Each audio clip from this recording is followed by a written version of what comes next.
पकड़ी सो परीक्षित महाराज उत्तानपाद समझ गए कि जे अब काऊ की बात मानने वाली नहीं है।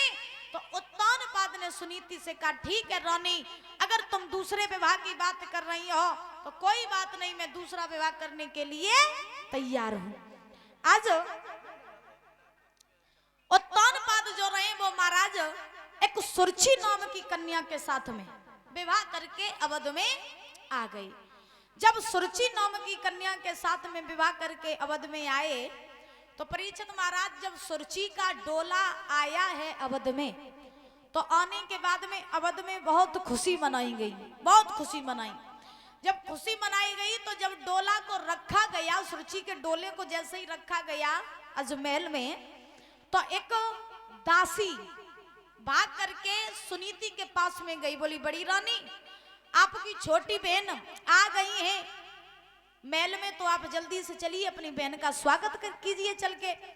तो महाराज इधर सुनीति आरती का थाल तैयार करने लगी और तैयार करके आज जैसे ही सुनीति चली तो सुनीति डोले के पास में पहुंची, और जो डोले के पास में पहुंची तो एक दासी ने सुरची से कही कि हे छोटी रानी डोला में से बाहर निकल के आओ, बड़ी रानी आपका स्वागत करने के लिए खड़ी है।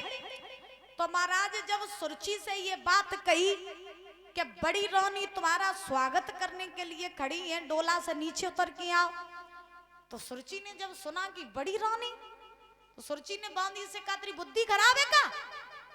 कहां की बड़ी रानी, किसकी बड़ी रानी है? तो महाराज दासी बोली तुम्हें नहीं पता? बोले हम कहा जाने। तो दासी कहने लगी महाराज की बड़ी रानी सुनीति तुम्हारी बड़ी बहन, तुम्हारी सौत तुम्हारे द्वार पे खड़ी है, स्वागत करवे का जे डोला से नीचे आ उतर के। जो सुरची ने ये बात सुनी कि मेरी सौत यानी महाराज की बड़ी रानी पहली पत्नी, तो आज महाराज सुरची आग बबूला हो गई।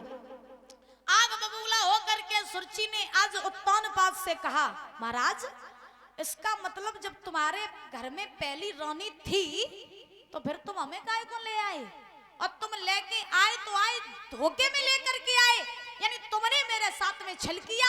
तुमने मुझे पहले ये बात नहीं बताई कि तुम्हारे एक पहली पत्नी थी और तुम्हारे पहली पत्नी होने के बावजूद भी तुम मुझे लेकर के आए हो, ये तुमने अच्छा नहीं किया। और सुरची ने एक बात कही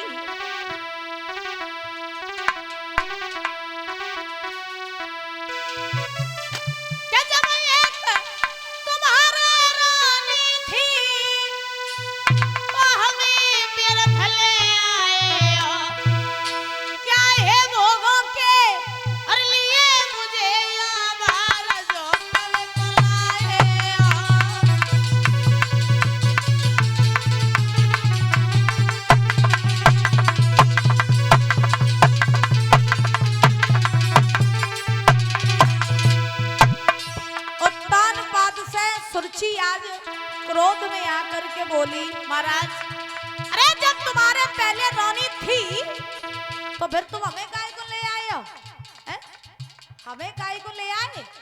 अब कोई बात नहीं, ले आए तो कोई बात नहीं, लेकिन ऐसा करो कि अब जे मेरो डोला जो है मेरे पियर वापस भिजवा दो, क्योंकि मैं तुम्हारे साथ रहना नहीं चाहती हूँ।